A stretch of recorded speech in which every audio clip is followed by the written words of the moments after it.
സ്വർഗ്ഗത്തിന്റെയും ഭൂമിയുടെയും രാജ്ഞിയായ അമലോത്ഭവകന്യകേ, സകല സ്വർഗ്ഗനിവാസികളുടെയും സാന്നിധ്യത്തിൽ നിന്നെ എൻ്റെ രാജ്ഞിയും മാതാവുമായി ഞാൻ അംഗീകരിക്കുന്നു. ഞാൻ പിശാചിനെയും അവൻ്റെ എല്ലാ പ്രവൃത്തികളെയും ആഘോഷങ്ങളെയും പരിത്യജിച്ചു കൊള്ളാമെന്ന് വാഗ്ദാനം ചെയ്തുകൊണ്ട് എൻ്റെ ജ്ഞാനസ്നാനവ്രതങ്ങളെ നവീകരിക്കുന്നു. നിന്റെ അവകാശങ്ങൾ എൻ്റെ മേൽ പ്രയോഗിച്ചു കൊള്ളുക. ഞാൻ എന്നെത്തന്നെ നിന്റെ സ്നേഹദൗത്യത്തിന് സമർപ്പിക്കുന്നു. എൻ്റെ ആത്മാവിനെയും ശരീരത്തെയും അതിൻ്റെ എല്ലാ കഴിവുകളെയും എൻ്റെ ആധ്യാത്മികവും ഭൗമികവുമായ എല്ലാ നന്മകളെയും സകല സൽകൃത്യങ്ങളെയും അവയുടെ യോഗ്യതകളെയും നിനക്ക് ഞാൻ കാഴ്ചവെക്കുന്നു.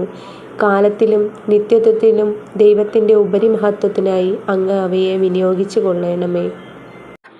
എത്രയും ദയുള്ള മാതാവേ, നിന്റെ സങ്കേതത്തിൽ ഞങ്ങൾ ഓടിവന്ന് നിന്റെ സഹായം തേടി. നിന്റെ മാധ്യസ്ഥ അപേക്ഷിച്ചവരിൽ ഒരുവനെയെങ്കിലും നീ ഉപേക്ഷിച്ചതായി ലോകത്തിൽ കേൾക്കപ്പെട്ടിട്ടില്ല എന്ന് നീ ഓർക്കണമേ. കന്യകളുടെ രാജ്ഞിയായ മറിയമേ, ദയുള്ള മാതാവേ, ഈ വിശ്വാസത്തെ ധൈര്യപ്പെട്ട് നിന്റെ തൃപ്പാദത്തിങ്കൽ ഞാൻ അണയുന്നു. നെടുവീർപ്പിട്ട് കണ്ണുനീർ ചീന്തി പാപിയായ ഞാൻ നിന്റെ ദയാധിക്യത്തെ കാത്തുകൊണ്ട് നിന്റെ തിരുസന്നിധിയിൽ നിൽക്കുന്നു. അവതരിച്ച വചനത്തിൻ മാതാവേ, എൻ്റെ അപേക്ഷ ഉപേക്ഷിക്കാതെ ദയാപൂർവം കേട്ടരുളണമേ. ആമേൻ.